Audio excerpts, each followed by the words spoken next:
You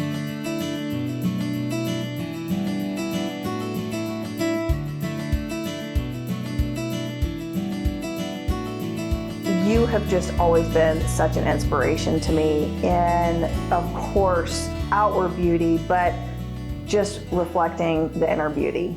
And so that's why I wanted to interview you, because I want the world to hear about how you have brought that out of you, how you've gone in to meet that, and then how you've been able to bring it out in all that you do.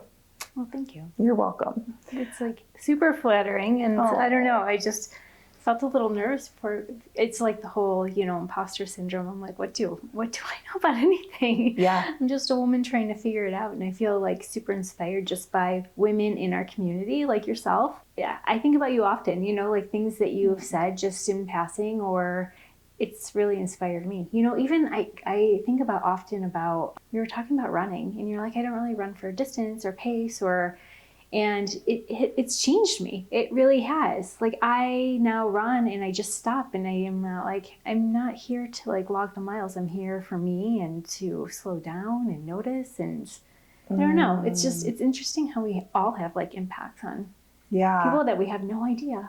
Yes, I love that. I love that. And I've been thinking about you because I've been running again this summer, and it was almost like I was just told, like, you need to do this in the mornings. And it has truly been like the most spiritual experience in this time in the mornings that I feel like I go into this little portal on this part of my run. And it's just time with myself, time with God. And it's just been so amazing. And there's been so much clarity that's come through those. And I do stop a lot. Like yesterday, I just did down at the Environmental Learning Center. Yes. I did the loop 3 times. Yeah. So it's 3 miles, and it took me almost 2 hours. And I was like, what happened in here? I know. I get it. Believe me.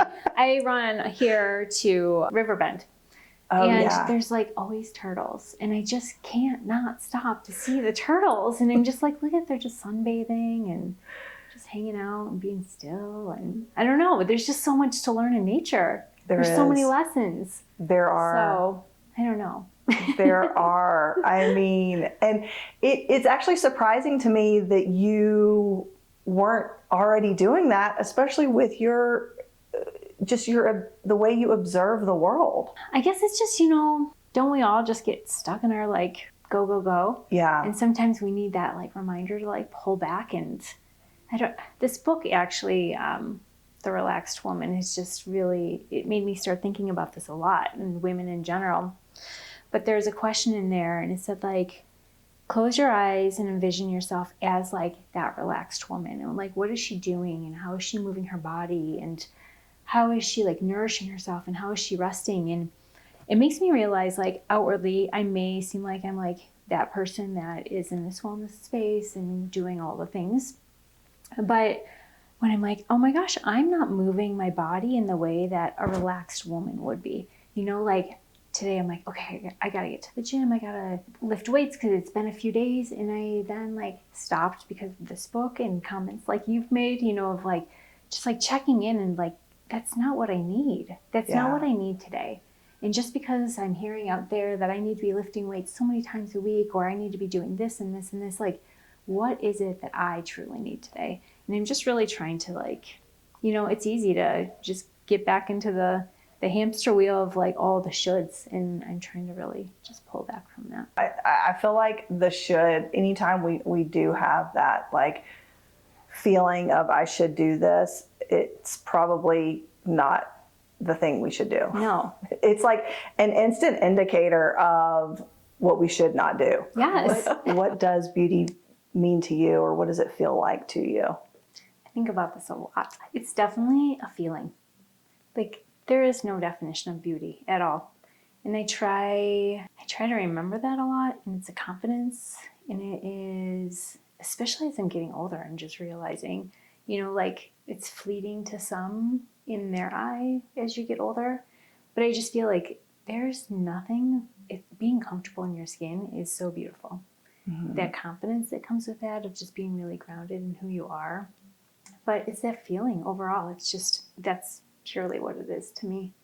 Yeah. And I think that is what's carried me in this industry longer than anything, of like wanting to march on, is because for a long time I don't want to say it's an insecurity, but of kind of like fear of like, what am I going to do once I get old? And you know, I'm like shy of 50, and I think about this so often. Like, I want women to feel so good as they get older and feel okay and feel beauty.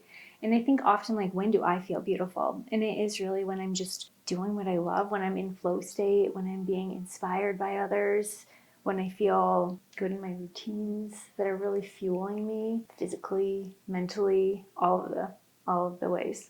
So. Yeah, I agree. And it's something I think about often too. And like attempting to define it, knowing it's undefinable, but what is it, you know, because we know that it's not the outer piece that doesn't do it. That doesn't do beauty service. And I love that it's a feeling, because it is that feeling of like the sensation of it, and the sensation of trust and love for self. I feel like it comes back to ourselves. Yeah, it's something that I've been noticing a lot in the treatment room. I mean, I've been doing this for a very long time, but I just feel like I'm more aware of it now than ever. But women come in and day out, and everyone is so stressed and wearing a million hats. And a course that I just took in Vancouver for a somatic facial workshop, we had to do a lot of like self-reflective work.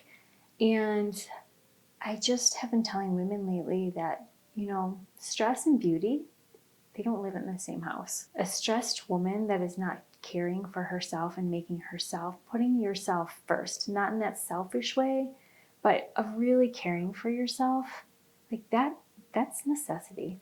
Yeah. So yeah, it was interesting. One of the very first exercises that I had to do for this course was make a list of 30 things that truly restore you. And I've been sharing this exercise with a lot of my guests that come in.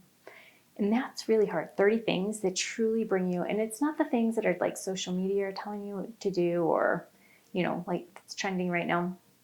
But I made that list, and it took me some time.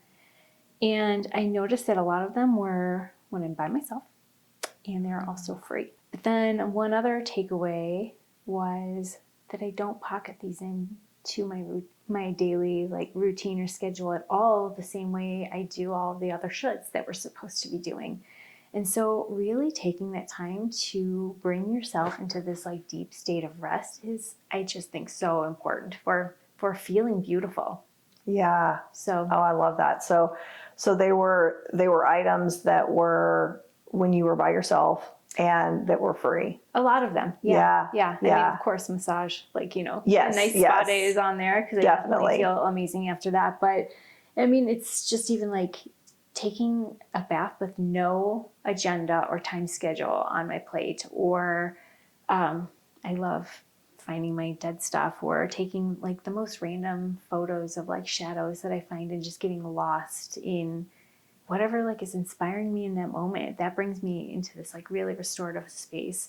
Or I don't know, sitting by water and listening to the sounds of nature, and really just like being in the moment. And I don't know if you agree with this, but often whenever I'm in space with other people, I think this is honestly like a woman thing, but even if they are asking for nothing of me, something about me feels like I have to be attuned to what they need. And so I feel that when I'm by myself, it really is just like caring for me, and it's so peaceful. Yeah, that's a great observation. And I mean, truly what a gift we are to ourselves. And I don't feel like we take advantage of that relationship enough No. or nurture it enough. Mm-mm. No, our relationship with ourselves is good. It's the most important thing there is. It is. I remember hearing that as a kid. My dad would always tell me that. And I think he learned that. He was going through AA meetings at that time. And I remember, I feel like I got a lot of his wisdom from these little like snippets of, take care of yourself and don't let people rent space in your head rent free. And I don't know, just so many things. Yeah. So, yeah.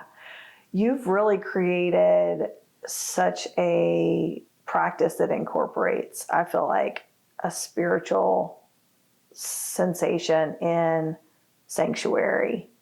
How have you done that, and how do you feel like that is received, and is it intentional?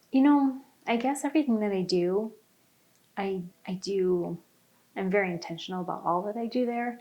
I think about what helps me, honestly. And more than working or focusing on the physical, I like to start with the nervous system and really like bringing somebody into this grounded space, because when you're in that space, you feel safe to receive and fully get everything out of your service. I don't know. I honestly, the beauty space to me has evolved way more on focusing on the nervous system. Yeah. So, yeah, just being really mindful about how you're feeling, where you're carrying your stress, how you're breathing. Somebody that's like breathing in their chest, it's signaling to your body that you're not safe. And so it's just focusing on breath work and mindfulness and all the things our society is like, you're too busy for that. But it's super important. And I also know it's not easy. Like it's a practice for myself as well. It's like where I start my morning, do my gratitude, my breath work, some meditation. So I have to make it a practice because it's really easy to let these things just kind of slip out. Yeah. Yeah. Yeah. So when did you first realize that beauty wasn't something that was tangible, that it was something way beyond that? that's a good question. I would say definitely I would say the last decade. I feel for the good part of my first career, I did focus on all the things that I would say the traditional esthetician focused on. And then I just started really dissecting what I was being told to teach people, and really just kind of like creating my own of like what I thought. So many of the things that were taught create beauty actually harm our skin. Yeah, it kills me. And it's like this delicate balance of trying to teach people that. And then also, I feel sometimes I'm like, man, I'm turning away a lot of business. Yeah, I would say within the last decade, I just really started questioning what I've been told and just kind of finding my own take on it. Have you found that clients are understanding? Mm-hmm. Yeah. Yeah, definitely. So one thing I've not taken off my menu, and I've contemplated it, but then I'm like, there's a reason that I have it on there. But just in particular, like microderm. So I don't even own a microderm machine anymore in my treatment room. And women come in and they're like, I want microderm. And they think they're going to have this like fresh skin. And I explain then the science, and I love using analogies, but I'm like, just think of your skin like your rooftop. And I'm like, if you peel away the rooftop from your house, what happens to the inside of your house? I'm like, it's going to get ruined when the elements are being exposed to, your carpet and everything. And I'm like, that's what microderm is doing. I'm like, it's kind of an old school way of thinking. And so I think just using analogy and just always letting them know it's their choice still. But I just want to pass my education and it's new knowledge, in the industry. So, Yeah. Yeah. What are you feeling inside yourself when someone walks through your door into your space or into your treatment room? When someone does? Yeah, like when a client comes in, what do you feel like within yourself as you're going through that process and as you're entering into the treatment on their behalf? These days, I've put a lot on my plate, and it's just going to be a real short season. So I've been entering my workspace really tired. But the minute that I'm entering the treatment room, it turns to such gratitude. I feel so lucky to be around so many different women in different seasons of life that I gain wisdom through them and have learned so many lessons myself. And I feel like within the last few years, my appreciation for women has just grown so much. I think we are the most amazing, badass creatures on this planet. I mean, I just think we're so capable of so much. We're so empathetic and caring and giving, and I don't know. It's amazing to me. I think women are amazing. So I love working with them. I love caring for them. I love that I feel like I can create this ripple effect within our community, because I know when I receive a treatment that has been just giving me that pause in life, I move forward better, and I love that I can give that to someone else. Yeah. So What makes you feel most like yourself? I think being around those that I can say and do anything that I want. I've always felt like an outcast all throughout my life. And I feel like as I've gotten older, I've just gained this sense of, I don't want to say confidence over it, but just pure self-acceptance. Like, this is who I am. And so I love that I feel really lucky and fortunate to have not many, but a few, and that's okay with me. People that I can like honestly tell them anything, and even if it's something they wouldn't agree with, I love that. So Yeah. yeah, So with your people. with my people, Yeah. for sure. Yeah. And then I think also something that makes me feel totally like myself is just getting lost in my squirrel world, just kind of doing whatever I am. I mean, literally. I laugh at myself sometimes because I will be doing one thing and then I'm like, how did summer get here? I have no idea. But it's usually taking weird random shadow photos or looking at things, bugs or something. I don't know. Yeah. I know. I love that too. Just like the meandering. Yes. The time to just Yes. meander through Yeah. an adventure. Lately I've been like really thinking about like, I want to feel like a kid again. You know, like that like awe and wonder. And I always bring back like the insects, but that's what I'm working with this garden coach right now, because I do not have a green thumb and I really want to like understand how to garden. And so she came over yesterday and we're like looking at, I love gardening right now because I feel like it brings me so in the present moment. Like you have to really get into the plants to like see what is going on.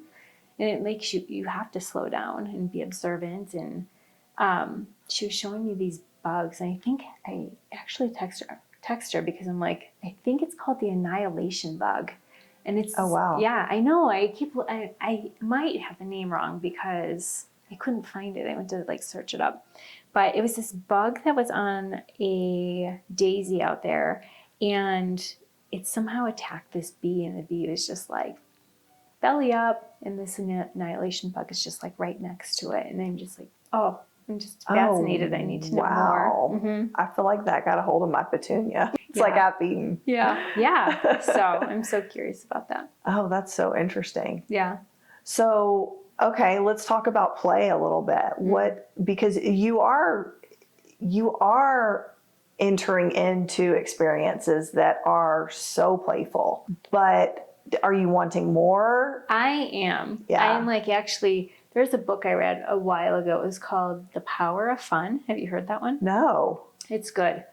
But it talks about how we as adults, especially in our country, we do not prioritize play at all. No. And how important it is. And so I've just been really thinking about that. And I think it's also just the season of life that I'm in. My kids are, like my youngest one is near, he doesn't really want to hang out that much anymore. So just trying to find ways to connect with them, which is a lot of play. And so just like bowling or whatever, I've just been thinking about childhood things lately. What was it? This isn't so playful, but I just think about when I was younger, like what totally captivated my attention or what made me relax. And I'm trying to like dabble in those things again. And so the other day I like bought myself a huge stack of magazines because I used to read them cover to cover. I'd pick one up at the grocery store, sit on the couch with my favorite snack and read word for word. It did not matter. Word for word. That. And so I spent an obnoxious amount of money last week and just bought like a ton of them. And I'm like, this is what I'm doing. So yeah. What did you get? I got a lot of house stuff right now. Like I said, my house is really like minimalist and neutral, but I'm really into design right now and just kind of looking what other people are doing and just finding inspiration around that. And then I think I bought actually a few like British magazines, British fashion, yeah. I love that. I had a 10-minute time window. We had to get somewhere. So I had like 10 minutes to just grab magazines. And so I just grabbed what spoke to me. I didn't even get to like browse through them. So yeah. Oh, I know. They're not as inexpensive as they used to. You opened Wrenwell alongside Sanctuary, and such a beautiful store. And then you decided to close it. What did that feel like inside you? Oh, a million different emotions. It was scary for me. Like Sanctuary was my first ever kind of like endeavor into like business world, and I didn't know how that worked. And I felt like, what is the saying? Like champagne taste on a beer budget. You know, that's what I felt like. How Sanctuary was kind of like decorated and all of the choices made, and it was just, I was very scared. And Wrenwell is just always this like idea in my head of all the things that created wellness, and I had this like daydream of what I wanted the shop to look like. And Wren is my maiden name, and a lot of where I came from I feel like is like how I ended up where I am in the wellness world. And so it was just like this dream space to me. So closing that came with so many emotions, just because it was this idea of a dream that did not work out. But then at the same time, I feel like I learned so many lessons from that. Just because you can do something doesn't mean you always should. Also, just because something didn't work out also doesn't mean that it failed. No. You know, I learned so many lessons of what I have is enough. And I also learned that what I thought Wrenwell was going to be did not translate to like actually what it was for me. And it felt really empty and lack of emotion. And when I was there, I was just like, people don't need more stuff. It just felt like stuff, where Sanctuary feels very much a part of like community and building relationships and holding space for people.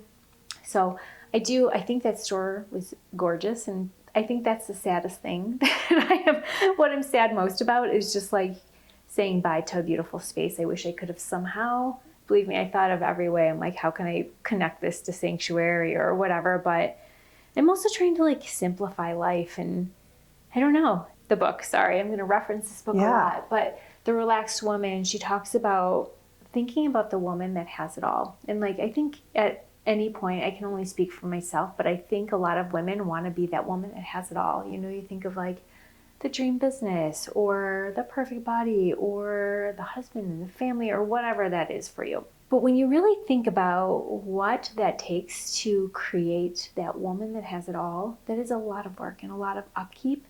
And I don't really want that. I don't want all of that stuff. I want to bring like and keep the things that are really fueling me and make me feel joy-filled and full of energy and excitement in life. And it definitely was not that.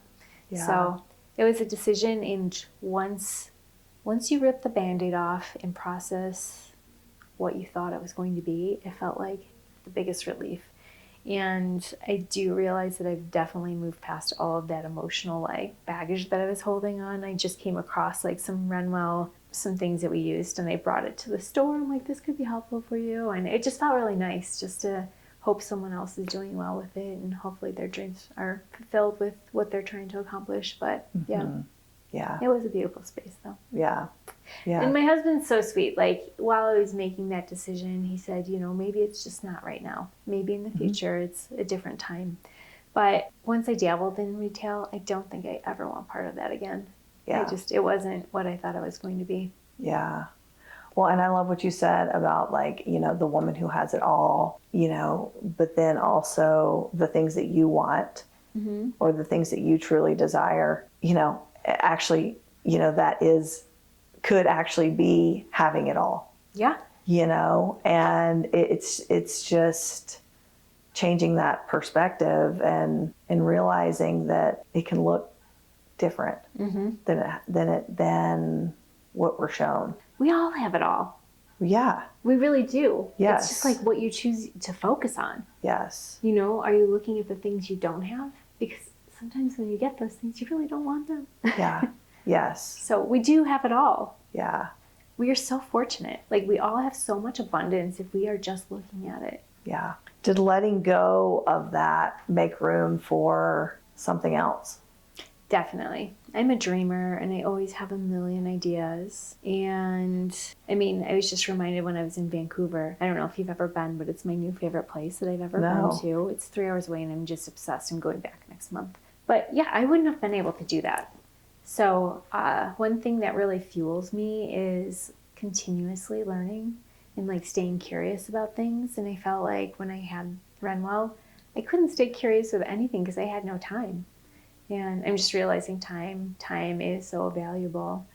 So just having time to like play and be and explore and create and all the things I want more of in life right now. One thing I saw on Wrenwell that I thought was so beautiful, that was a quote from the letter you wrote to your dad. You said, "You taught me to seek and see the good and beautiful." I'd love to hear more about that. It's going to make me cry in a good way. Mm-hmm. Yeah, my dad was so special to me. And like, I feel like he had so many demons in his life, but he was like the kindest person that I've ever like met or known to this day. And I feel ultimately like that's what killed him in a way. But yeah, I think about him often and I feel his presence a lot. And yeah, he was just, I always saw the good. And, you know, I always look for the good in people. And yeah. That's so beautiful. I mean, I feel like that's how you live. You just never know what people are going through, you know? It's really easy to judge, but you have no idea. People appear so put together, or even the people that don't appear put together, but you have no idea the struggles. And I think I'm reminded of that a lot in the treatment room. I have, so many stories of like so much that people are going through, like terminal, you know, daughters that are terminal, like just so much. And it's just so important to like recognize that in people and remember that like we're all human. We're living this human experience and we're not always going to be our best selves. And I don't know. Yeah. My dad always held spaces for people, you know, and like I felt like he was open to always having like that authentic connection and like conversation and to see you for like who you were and never to judge. And I feel like that was like such a gift. That's a gift. Yeah. Yeah. How do you process what what comes into the treatment room and what you're feeling through your clients and feeling for them? You know, I try not to like carry it with me, but just remembering like we are all in this experience together. And like sometimes I know like I can't fix anything for anyone and I can't change anything, but just holding space, like how often do you get that in life anywhere else? You know, just having a space held for you to process or just receive or to cry if you need to, release like stored emotions in the body. Yeah. I don't know. I just feel like so honored that I get to do this and that women feel safe in my care to do that. Yeah. It feels like so special. Yeah. Like I feel like I have like the best job in the world. Like seriously. Like I can't think of any other thing that I could possibly be doing that would be as fulfilling. Yeah. And that is such a gift to offer, and just to be a human. Yeah. You know, it's just like not have any expectations of you and for you to be able to breathe. Yeah. Yeah. I don't know. Humans are so interesting and so complex, and I don't know, I'm just so curious about all of it, what makes us all tick. And yeah. I know. That is a great mystery. What do you think your dad taught you about beauty? I could hear his like voice now. He would definitely say it's like not a physical thing. It's definitely something that's inside of you, for sure. I don't know if I feel like he taught me that, but I can hear his voice now talking to me about that. So, yeah. What part of him continues to live through the way you care for people? Definitely wanting connection and like being curious, being authentic, being kind. I think it's huge. Having an understanding, forgiveness. Yeah, it's a good human. What felt potent in your younger years that led you to serving and creating the way you do? I feel like I definitely did not grow up in like that traditional healthy family dynamic. And I feel like, you know, you either go in that direction or you learn from it. And I feel like I did. I learned all the things I didn't want in my life. So, and also not feeling like a victim, and just taking ownership of the direction that you want your life to go, and knowing that you're the one that's responsible. There's no blaming anyone else, or I don't know. I try to be like really self-reliant when it comes to that. Yeah, I think that's why my husband, I don't know if he gives me a hard time or jokes or what, but I am very much a routine and structure person, but it's just like that's what makes me stay on this path that's like really good for myself. So yeah, I just have like my routines that make me feel really good. Yeah. What are some of those routines? Okay, so definitely movement is medicine. I definitely am like an anxiety prone person, and so that really helps me. It's just any kind of like moving the body. And like I said earlier, I'm just trying to like check in a lot more instead of saying like, oh, I need to like log this many miles, just really tune in. Definitely my nutrition. Checking in mentally where I am, creating space for myself. I find myself get like really revved and wound, and just because I am so on the go, and just really creating pockets of nothing to do, and slowness. I'm even trying to walk slower at times, and even talk slower at times, and just being really intentional of those things. Even eat slower.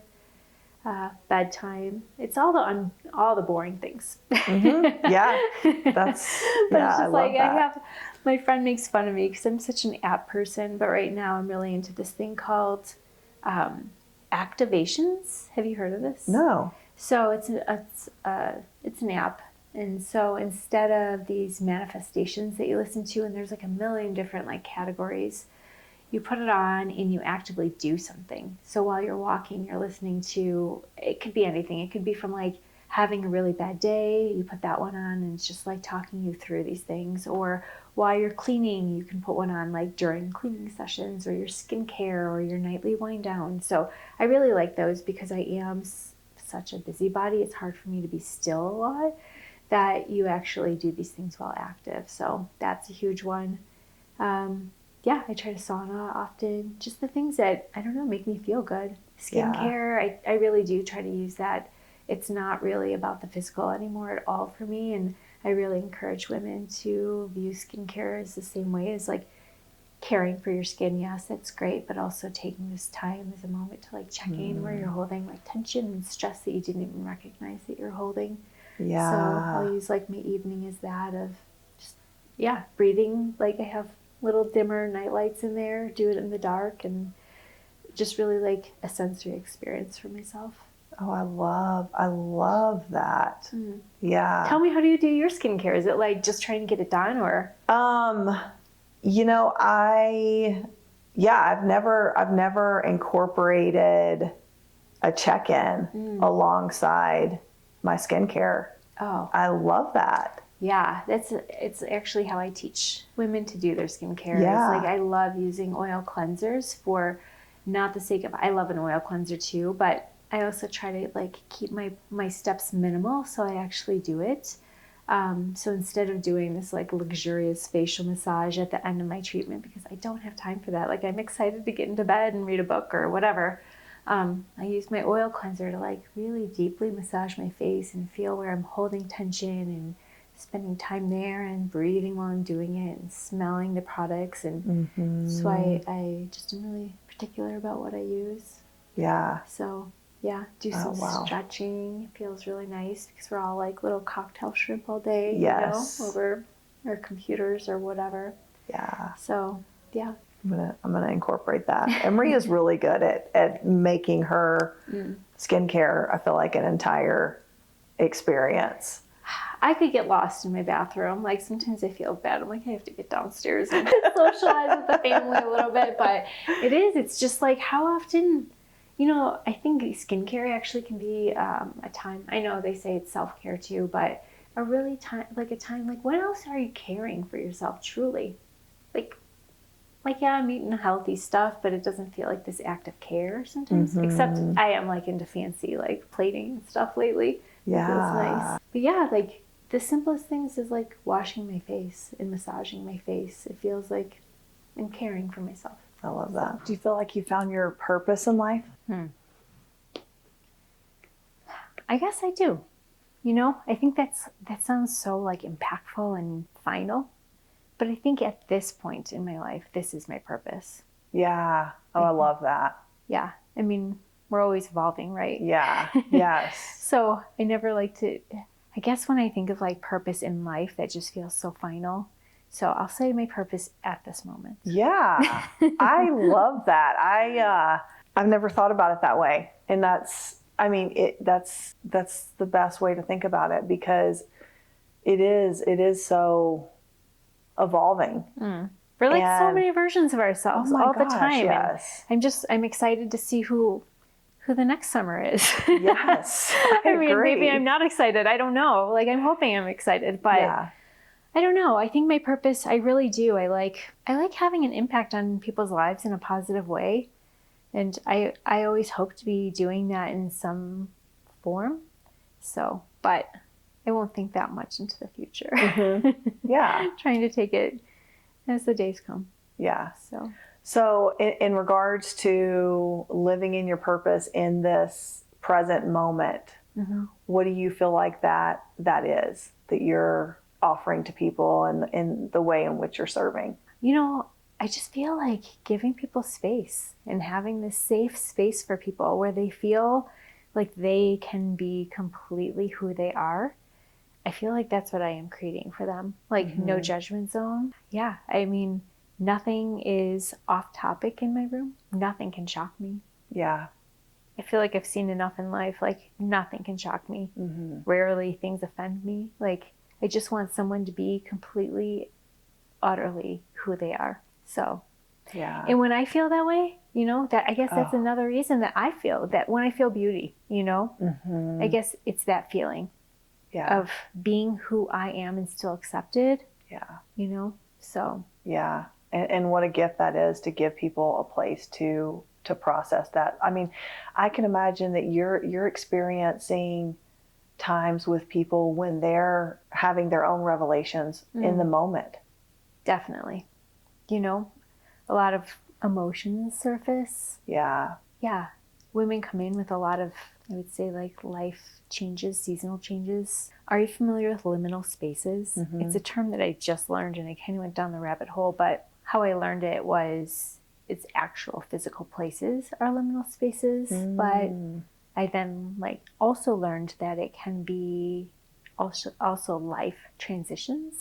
And I just feel like I can resonate with that so much. I just feel like so many women are in these like liminal spaces of not exactly who they were and not exactly who they're going to be, but this just like learning and waiting and pausing season. And I think. Yeah, almost like a threshold. Yeah. Oh, wow.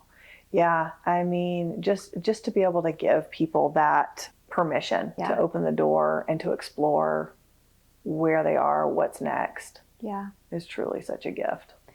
Yeah. I feel like sometimes I can't believe like that people trust me. Yeah. You know, it's just, I don't know. I feel so lucky and fortunate and grateful and all of the things, humbled and Yeah. But I don't know. I want everyone to feel like truly seen and I don't know, humans are special. When you feel the heaviness of life, where do you go to find yourself again? I guess I try to just create space, you know, instead of like packing more in or distracting, which I feel like maybe has been my go-to in the past, just like on to the next thing. I guess I'm really trying to like sit in those moments more and know that everything is going to pass and everything's a season and nothing's going to last.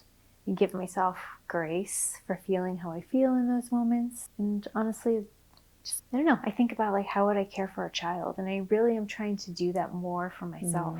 You know, not be so critical. It's a process and it's a practice. But yeah, just being kinder to myself in those moments, softer. Yeah. And so you've done it the other way and perhaps come to the conclusion that didn't serve you. No, it's avoiding very much. Yeah. Yeah. So yeah, avoiding is not really helpful in anything. And it's so often that when we do sit in that stillness, with ourselves, that then it actually passes. And it's like, oh, okay. It's almost like just the accepting of ourselves. It's interesting just to like witness being uncomfortable, you Yeah, know, very and how much. people are so uncomfortable with uncomfortable, Yeah. including myself. But honestly, just like trying to lean into that a little bit more. Yeah. And it's that pause, and then it passes. Yeah.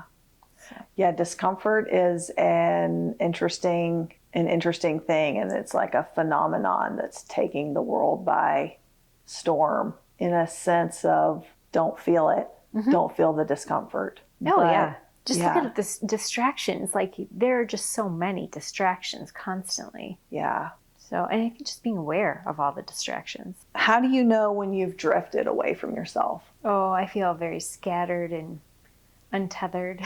Yeah. I mean, that is for sure. My habits definitely will fall, you know. When I'm feeling like I'm drifting away from myself, I don't feel inspired. So I think when I feel that, like, that's the first thing I go to. I'm like searching for a podcast or like just something to like give me this inspiration of the things that I want to be doing again and like how I want to be feeling. Yeah. Oh, I love that. I think that's such a great piece of advice for people because, I mean, how often do we feel uninspired? Ugh. And it's like, come back to yourself. You are the ultimate inspiration for yourself. Yeah. Yeah, I love that. I love the way you're always exploring your passions and what feels alive in you right now. I feel like let's see, what feels alive in me right now is I think I'm gonna like go on a little like creative route. I don't know. I've been really wanting to dabble in arts more. Yeah. I will be like a 2-year-old. I love like just trying new things. I feel like that is what's making me feel really alive right now and staying curious. Taking like a fly fishing class. I don't even want to catch a fish, but I just want to learn it. Yeah. I want to try a million things and be bad at all of them. I don't really care about perfecting any of them. I just want to try it and just see like what pulls me in that direction. So, yeah, but right now, yeah, I feel inspired just to try new things, try as many new things. I want to talk to new people. I want to read new books. I don't know, give me new. I love that. Do you like to do these things alone or do you do them with your family or friends or both? Both. I would say both, definitely. Yeah. There's some things that, I don't know. I think when it comes to more of like creativity things, I definitely am like doing it alone, but I'm really comfortable being alone, which I love. I think it's a great skill to have. Be comfortable with your company, like yourself. Yeah. So. Yeah. And why do you think that is? Why do I like it? Or why do you think you're able to be comfortable with yourself? I know there are a lot of people that desire that. How have you been able to get to that place? I'm not really quite sure. I guess I've always been introverted anyway, and so I just require a lot of downtime. And so I think a lot of the things that I like to do is solo anyway.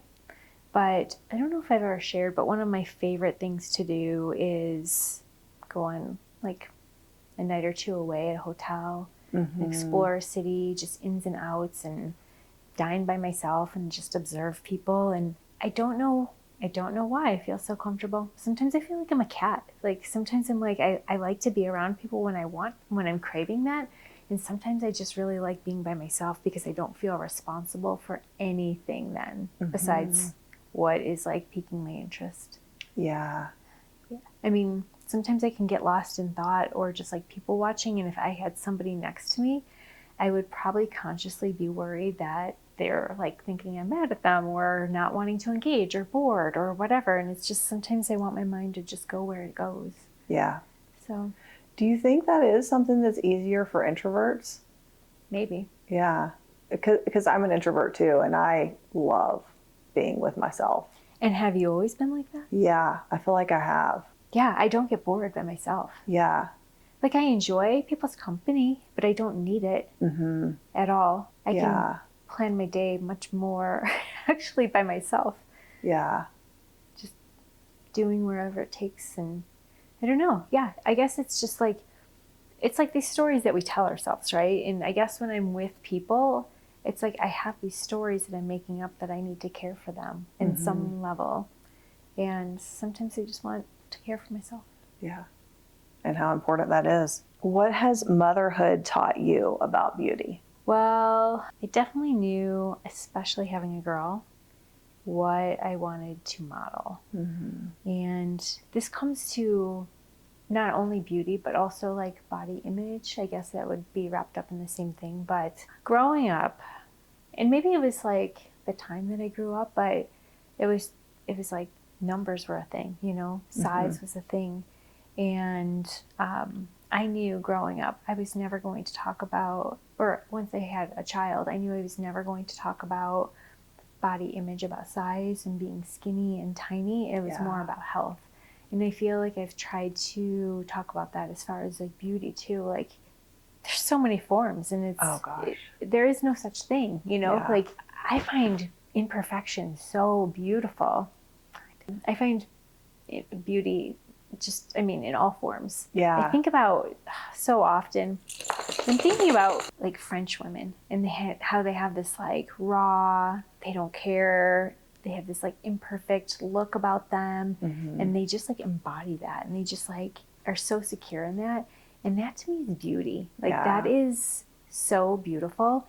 And I just feel like our culture right now, I mean, everybody is starting to look, at least in my eyes, very cookie cutter, and like, this is what you have to do, and this is what is expected. And I have women come day in and day out, and they're like, do you think I should be doing fillers? Do you think I should be doing this? And I will never judge anyone for anything that they're choosing to do, but I do invite them to ask the question, just a question like, why are you doing this? Are you doing this because this is something you really feel like you need, or is it because you feel like society is telling you need this? So I don't know. And how is that received? Well, you know, I think it's just kind of like that. Yeah, like let me pause and think about that. You know? Yeah. Almost like a permission to like it's okay to not do it too. Yeah. We had this conversation. I had a guest come in, and we were talking about things that I'm really enjoying right now, and things that, one of those things we were talking about, this year I finally given myself permission to like be in the sun and just enjoy it. Because I was always that person that's like covered head to toe, avoiding the sun at all cost. And I think this year I'm like starting to see sun damage peek through my skin, even though I've done all the things. And it's finally like this place I'm like, this aging thing is going to happen no matter what. And so who knows? Like we're not guaranteed years. And I want to start enjoying like life in this moment. And so I've been spending a lot of more time like actually in the sun, soaking it up, enjoying it. But she came in and she was talking about how she was at the pool and she felt very self-conscious, and she's wearing a shirt to cover herself in her bikini. And then she saw two women larger than her, and she's like, and I'm not judging. She's like, but they came in bikinis and they were so confident. And she's like, it was this permission slip that I could take off my shirt. And she did that. And I said, and that's kind of how I'm feeling about like the aging process for myself, of like, it's fine if you want to do all those things and you do what makes you feel comfortable. I said, but I don't know, I'm at this point where it's like, why are we chasing perfection? Because there's no such thing. And like my skin is starting to like hollow out, or my face is hollowing out, and it's not as firm and full of elastin anymore. And I just feel like when you are accepting that in like a welcoming way, it gives other women a permission slip to do the same, or some of them anyway. So yeah, it's okay. Like I'm getting older. It's allowed to happen. Yeah. I mean, I think one thing that has always fascinated me is that I never have felt like any of those practices make anyone look younger. You know, I feel like we just are our age, and we generally look our age, you know, and even if I correct one area on my face, my legs might look 47. I was just saying this yesterday. I'm like, so I do Botox here and like fill my cheeks, but I'm like, but my neck and my hands still look old. Like I don't know. Yeah. And also, I mean, I don't know. There's so many avenues I can go down with that, but it just, I I don't know, just question why you're doing it. Yeah. Yeah. Because, yeah, I don't always love looking older, but at the same time, the comfort that I'm gaining in my skin Yeah. is worth its weight in gold. I would not trade youthful looks for where I am right now in life. I do think it's such an interesting time period to go through as a woman, as a human, because I actually do think men experience the same thing. You know, even Ryan has mentioned, you know, I feel like I look older, you know, and we'll laugh because, you know, we just both do, you know, but yeah, it is such a interesting period of time to witness the changes happening within our bodies, within our faces, within our skin, and try to approach it with acceptance. You know, what do you have any tips for that acceptance piece? Honestly, it's humor. Like, honestly, like that is like where I am right now. Yeah. You know, because as much as I love skincare, I don't believe that there's anything out there that is really preventing this from happening. And I've been in the industry and I have all the things, and it's like I feel like there was a brief period where I was kind of like really mentally terrified of what's happening. And then all of a sudden, I'm just like gaining a lot more humor around it all and approaching every day of like, well, that's interesting. Like, I have one bag. Like, why do I have one bag? I don't understand. Like, I don't get it. But I'm like, okay. Like, or like, just like all the old lady things that I'm starting to get. I'm like, oh, what was I complaining about before? Like, what was I? And I remind myself of this so often of like, what was I complaining about before? And I need to stop complaining now, because in 10 years from now, I'm going to only wish that I was where I am right now. Yeah. So just love what I have right now. Yeah. And also, oh, I remember this, and I wish I could remember. I wrote a post about this a while ago, but I remember my youngest one, it was years ago. And he said something about, he was sitting right there, and I was like making breakfast or something. And he's like, Mom, he's like, I heard in school that people are like 10%, or maybe it was like higher than that. It had to be higher than that.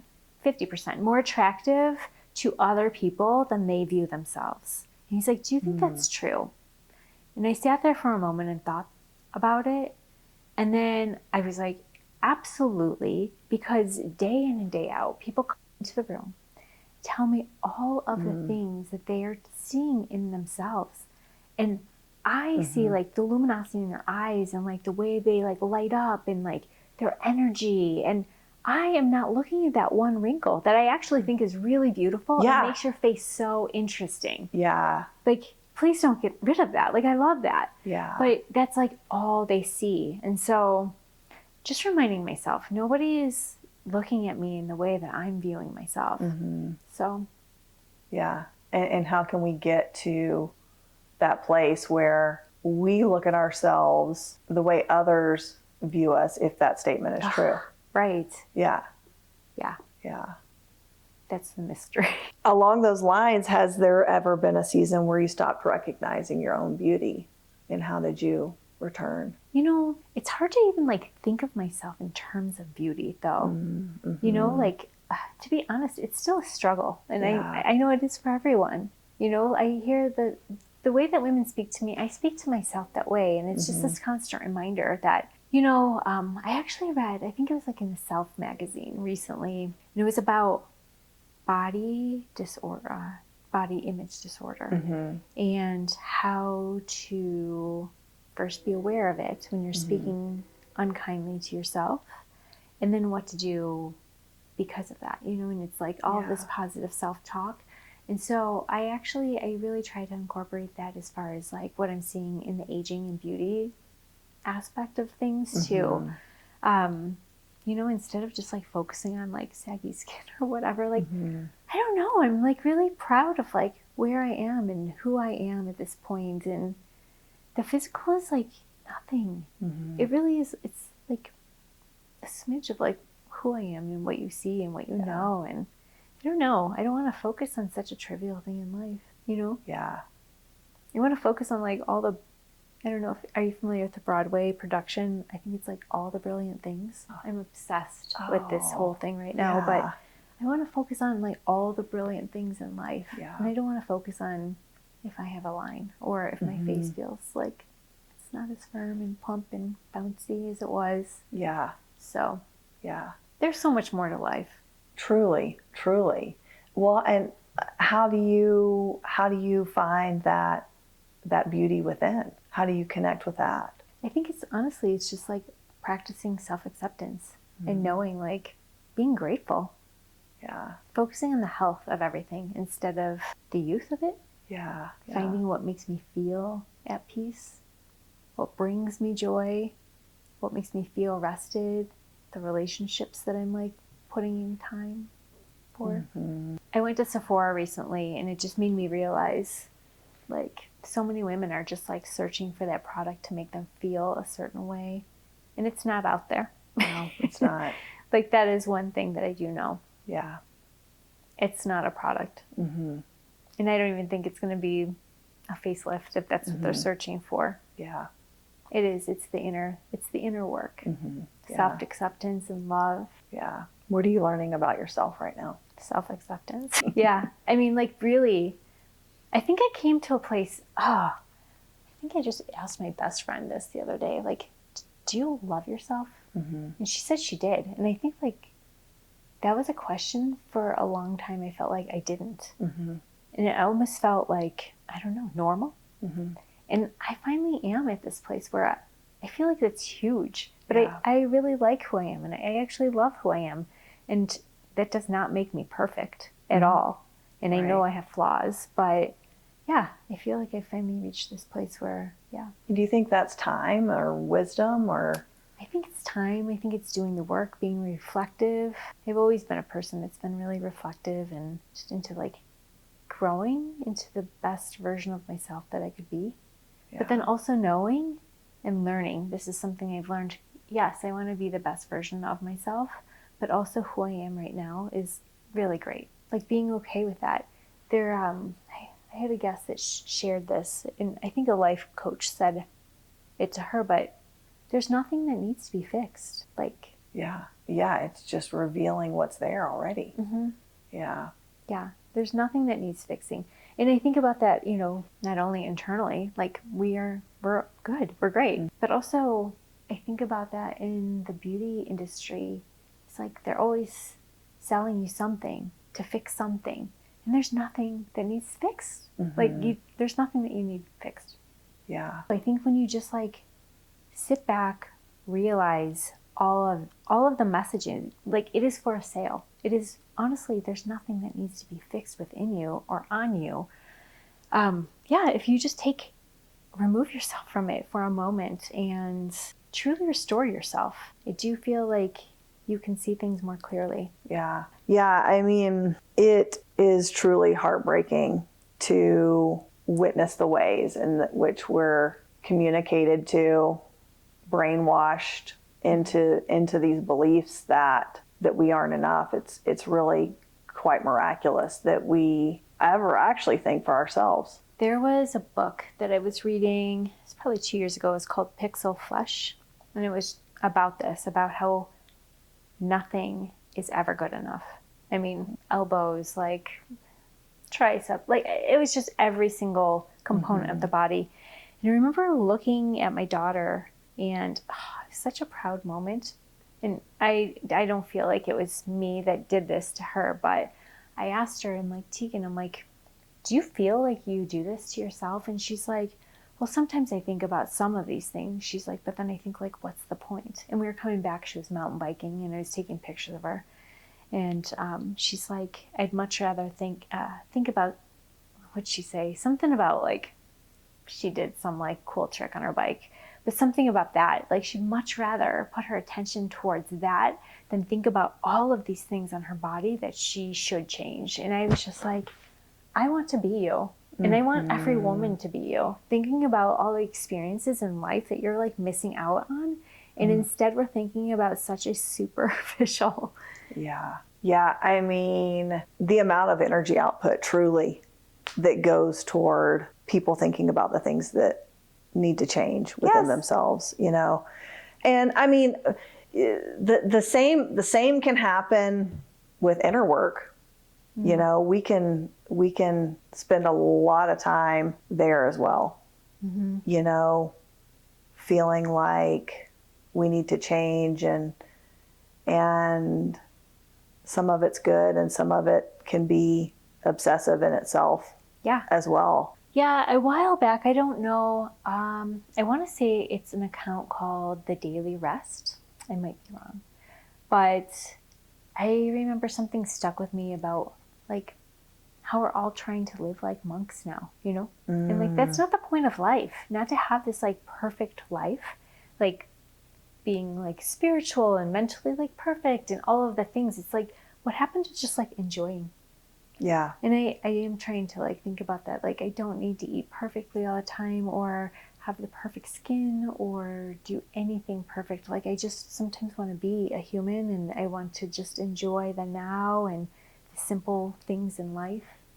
Yeah, truly. I mean, we are having a human experience, you know, we do get to be here on earth where things are tangible and physical. And I mean, that is a gift that we take for granted. We do take for granted. There's trees and fireflies and stars and But let me focus on my smile lines. Yeah. Truly. What a distraction. Yeah. Yes.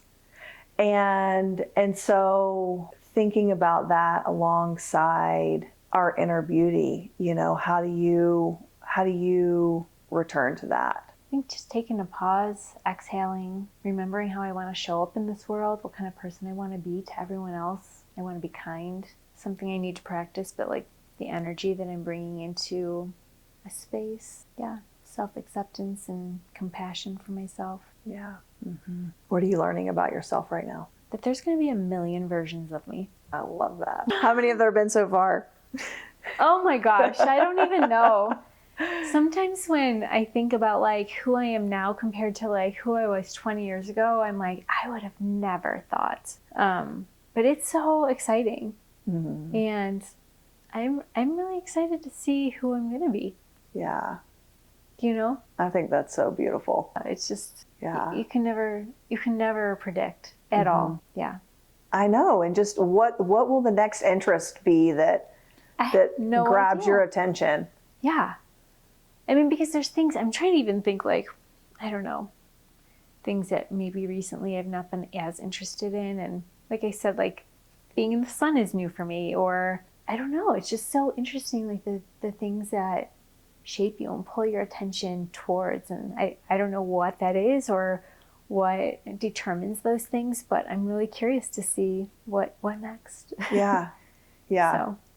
I think that's why I love like just creating like spaces to put myself in around people that have different views and interests, because I just want to be exposed to all of the things. Yeah.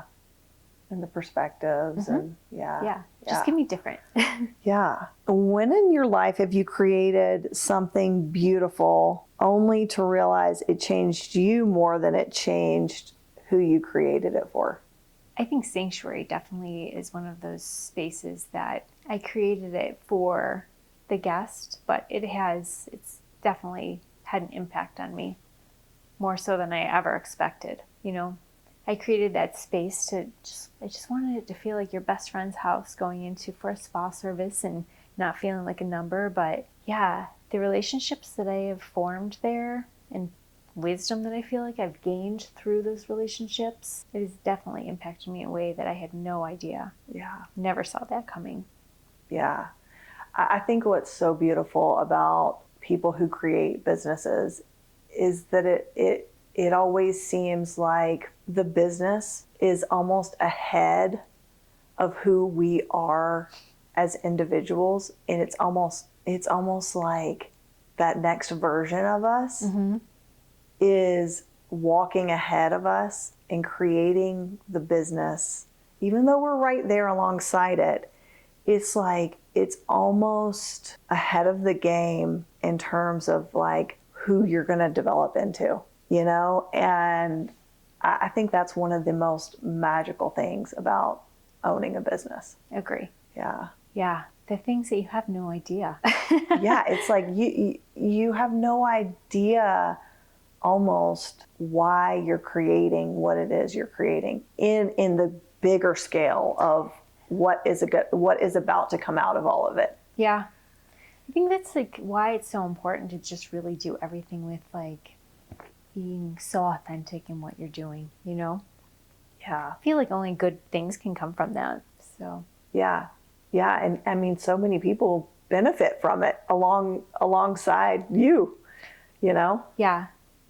I mean, it was never my intention for it to be what it is today. I just wanted this tiny little thing where I could do what I did and create a nice experience. But yeah, it's good. It is good. It's beautiful. How do you want people to feel after spending time with you? Seen. Mm-hmm. Yeah. Yeah. Like they could be their true selves. No judgment. Like a total understanding of anything. Just want a space for them to like, definitely am not a lecturer. Like I just want to listen and be here. Mm-hmm. So I think it's important to feel seen. If every woman listening could believe one thing about herself, what do you hope it would be? There's nothing you need to fix. What do you want the world to know about you? I guess that all of the insecurities that women come to me with, I 100% experience them too. So I feel like I can relate to everything that they're saying or any feeling that they've had. You know, it's something that I'm like definitely doing the work to move past. Yeah. Do you know how much beauty you emit? Oh gosh. I would love to say yeah in this confident way, but you know, it's one thing to like say yeah, but also feel it is a different thing. And I'm not sure how to get there, but yeah. I guess I just want people to feel a certain way around me, and then I don't know, that feels beautiful to me. Yeah. And I'm sure that you feel beauty within from the people that you're around too. Mm-hmm. Definitely. All my life I've always wanted to be perfect in all of the forms, but there is no such thing as perfect. Mm-hmm. And honestly, what I think it does is it keeps women really small, you know, to not take risks, to always try to like confine themselves to the standards of beauty, of what conventional beauty is. Yeah, perfect. I'm a recovering perfectionist.